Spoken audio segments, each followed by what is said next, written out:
Thank you for joining me. We are speaking about creating lesson plans for effective instruction. We have already talked about the first step, determine the unit of instruction. In this video, I'm going to talk about the second step, which is developing lesson objectives. Developing lesson objectives. Now, when we talk about objectives, obviously we are going to have course objectives. That is for the entire course. You may be teaching eschatology, or you may be teaching Hebrew, you may be teaching something else. You're going to have some course objectives. But here we are talking about lesson objectives. That is just for that particular class. It's just for one period. This is so crucial. So what is a lesson objective? A lesson objective is a specific statement of teaching intention. Learning objective is a specific statement of teaching intention. In other words, when you go into teach a class, you are going to have few intentions, and you are going to have intentions. You know precisely what you want to accomplish in the class. That's what we are talking about in very simple terms. And before we get into the information, I want to introduce to you a couple of books that's going to deal with some of what I am talking about. Here is a wonderful book, especially if you are doing education in India. This is going to be very helpful. Education in India by Padma Ramachandran and Vasanta Ramkumar. Another book that I like, Essentials of Educational Technology by J.C. Agarwal. Some of what I'm going to talk about here is found in this book. The best thing for you to do is to go to a bookstore where they sell textbooks for courses like B.Ed, Bachelor of Education, and look for some of these things and you will find. Another one, this is a foreign book, Writing Instructional Objectives for Teaching and Assessment. Wonderful resource. I highly recommend this. This is available online. In fact, towards the end, I will talk more about this book and what we find in this book. So, when we speak about objectives, whether it is course objectives or lesson objectives, we have to talk about learning domains. Learning domains. Now, what is a learning domain? In the 1950s, perhaps 1956 to be exact, an educational psychologist by the name of Benjamin Bloom and his colleagues developed this. They did the pioneering work on this. So his major work was in the area of cognitive domain. I will explain all this in a moment. So, three major learning domains are there: the cognitive domain, affective domain, psychomotor domain. And in this video, I'm only going to talk about the first two. Now, the cognitive domain has to do with knowledge. It is concerned with intellectual outcome. It is concerned with thinking. Affective domain, on the other hand, it is concerned with values, attitudes, and behaviors. So, we are talking, let's say, if cognitive domain deals with the thinking arena or area, affective domain deals with the feeling area, feeling arena. And psychomotor, it has to do with skills, it has to do with doing. Now, I know I am in danger of oversimplification here, but just to get the point across, let me try to do it this way. Think about cognitive domain, think about your head. In other words, we are talking about thinking and knowledge and so on and so forth. But when we talk about affective domain, think about your heart, feeling, behavior, attitudes and all. And when we speak about psychomotor domain, think about your hands, about doing and having certain skills, how fast you can type, or typing, or playing guitar, things like that. So these are the major domains. And what we have in each of these domains is this: we have learning categories, or categories within each of these domains. And what you need to keep in mind when we think about these domains, think about these categories as degrees of difficulties. In other words, within each domain you have the very basic element, and as you go up, it's going to get more difficult and more and more. And as the teacher, your job is, your challenge is to move the students up the ladder. Not just have them stay at the very bottom, but move it up. I'm going to show you this in just a moment. Now let's talk about cognitive domain.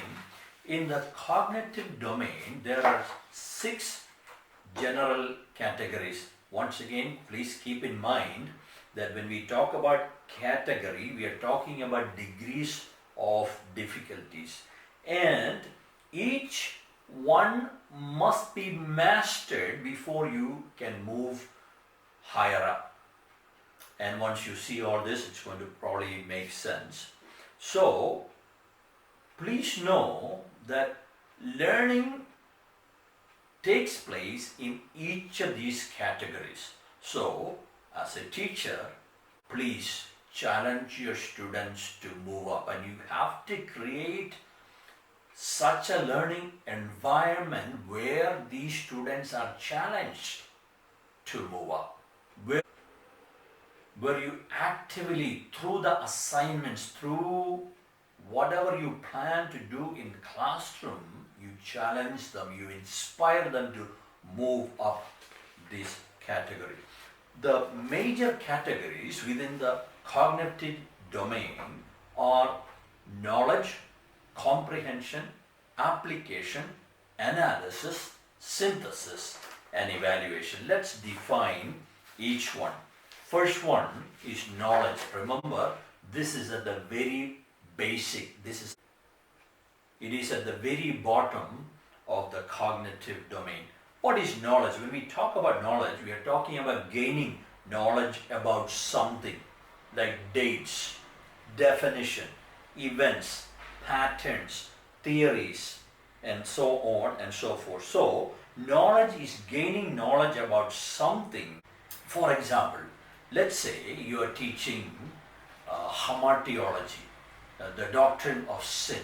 So, let's say at this level, at the knowledge category, you basically teach them a definition. Let's say you went to the class and you have given them a definition of sin. Sin is missing the mark. So at this level, the student is challenged or inspired by you, perhaps to memorize that definition. That's all they do at this domain.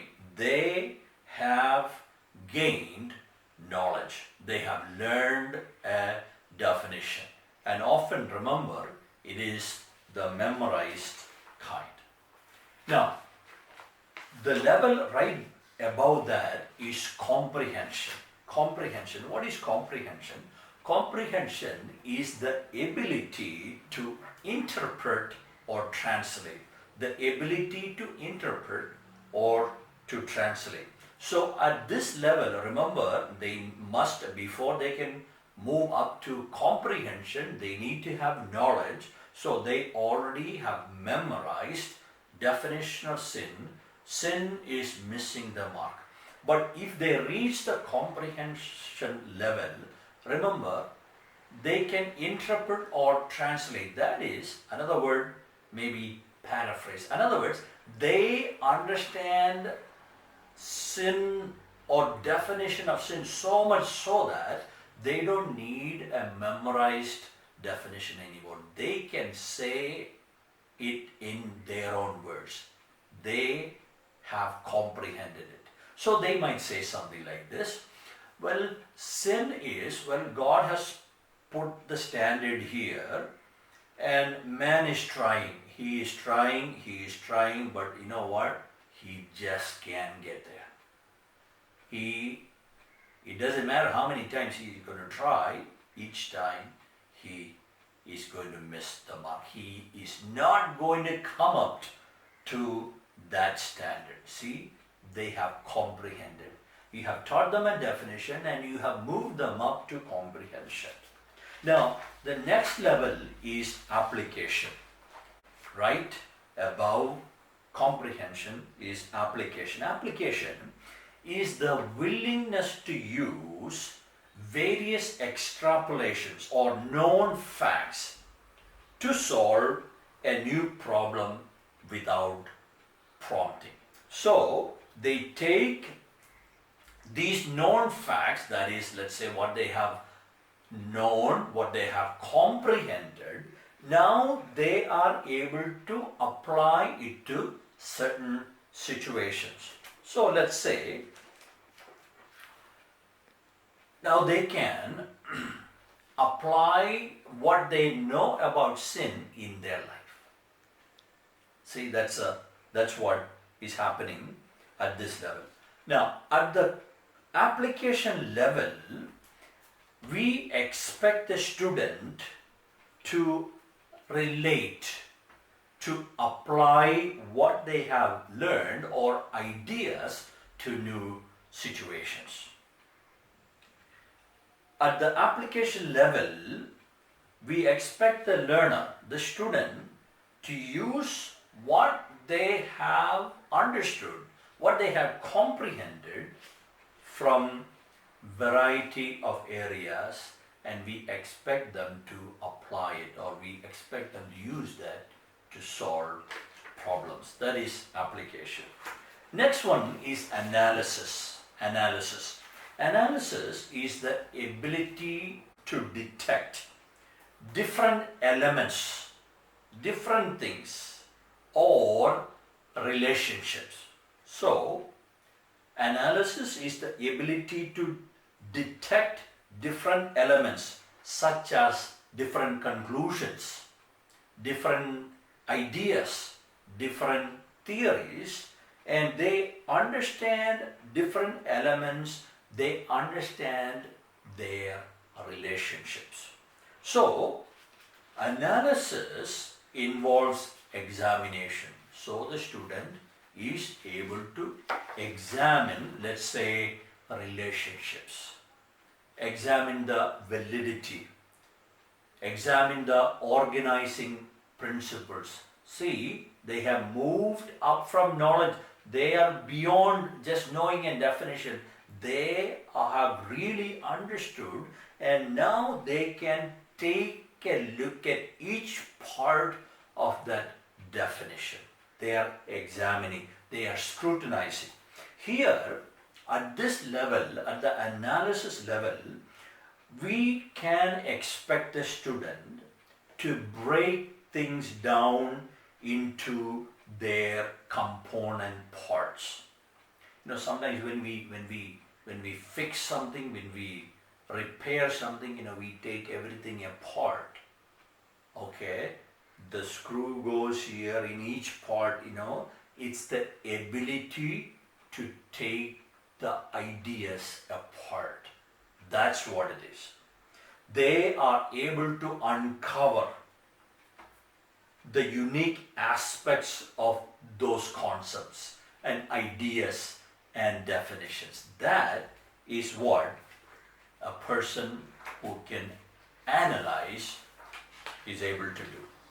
Next one is synthesis. Synthesis is the ability to put information together. If analysis is taking it apart, synthesis is the ability to put it together. You know what, sometimes I take things apart and I put things together and I have a lot of extra parts. I don't know where it goes. Well, that's not really synthesis. But anyway, it is the ability to put information together. Now, synthesis involves an ability to generate or create a set of abstract relations. Or, if I can put it this way, he has or she has the ability to create a plan, new plan, or propose a set of new ideas, set of new operations. This is the ability to put things together. Now, at this category, we are expecting the learner to take things and reorganize them in a new way, in a meaningful way, in a way it hasn't been done before. That is what synthesis is all about. They are creating new ideas, they are creating original concepts. So let's say we started with the definition of sin. At the synthesis level, maybe they are able to offer a new idea or solution or new theory. That's what it is. Or let's say you're teaching church planting. At this level, they have put together a brand new way of planting a church. See, they have taken everything apart. They understood all the details. They understood the relationship. But here, they have put together a brand new plan to plant a church. And the last category within the cognitive domain is evaluation. Evaluation. What is evaluation? Evaluation simply is the ability to judge internal evidence or external criteria. Remember, this is examining. They are able to take an idea or theory or whatever it is, they have the ability to judge the internal evidence. They also have the ability to examine the external criteria. For example, let's say they can take different theories of sin that's out there, and at this level they can judge the accuracy of various theories of sin. Now, at this level, we expect the learner to make judgments about things, make judgments about events based on internal and external criteria. Based on this, after evaluation, they may accept it or they may reject it. But they are doing that on the basis of established standard. These are the major categories of the cognitive domain. Let's review for a moment. Knowledge, comprehension, application, analysis, synthesis, and evaluation. Now, teachers, if you can really challenge your students, create an environment, not just lecturing, but through very creative modes, if you can just move them up and up and up, you know what? You have accomplished something that's so rare. That's the difference between teachers and great teachers. Now let's review. Please understand, knowledge and comprehension has to do with recalling information, recalling dates, recalling data. It is all about recall. But when you move up to application and analysis, that involves interpretation. Based on what you have learned, what you have recalled, now you are interpreting the situation. You are interpreting the definitions, ideas, theories, and so forth. Now the last two, synthesis and evaluation, that involves problem. These are the major categories of the cognitive domain. Once again, knowledge, comprehension, application, analysis, synthesis, and evaluation. Let me try to illustrate it this way.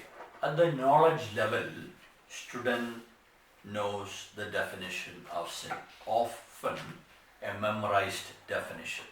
At the comprehension level, he is able to paraphrase. He doesn't need the memorized version because he has mastered it. He can tell you what sin is in his own words.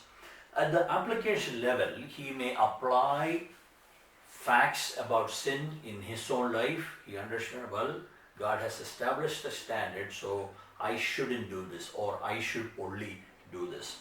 And at the analysis level, he is able to distinguish between facts and opinions about sin. Remember, he is able to take things apart. And at the synthesis level, he is able to formulate his own theory on sin. And at the final evaluation level, he is able to judge the accuracy of various theories on sin. Now I have to ask you a question. Would you examine your own teaching up to this point? Where do most of your teaching fall? And I think if you're honest with yourself, you know what? You are mostly dealing with the knowledge level. That's it. In most cases, you're not even going beyond. You're not even moving up to comprehension level. You know, the students are memorizing, and they are reproducing in the quiz or in the midterm exams or in the final examination. That's it. But let me ask you this. Can a student, you have taught the student what the definition of church planting. You know what? A student cannot plant a church with a definition. They cannot pastor a church with a definition. So, consciously you have to move them through these categories. Another question. You know, we deal mostly with the recall level, knowledge. Maybe we move up to comprehension. But when it's time for the oral exam, most of the questions, I think, you are asking from the application and analysis level. You know what? You have never moved the student up from knowledge to analysis level. You have never done it. Then how do you expect her to answer some of these questions in the oral examination? You ask yourself. But as a good teacher, you need to consciously move your students up the ladder, up the pyramid, from knowledge all the way up to evaluation. Now, it's not going to happen during one semester, but make sure enough things are designed there within the course, at least move the student up to the application level. Now, when you go higher up, that's if you're dealing with, you can accomplish this at every single level. Let's say at the diploma level, all the way up to the terminal degree, you can achieve this. That's what good or great teachers do. The beauty about this book is this.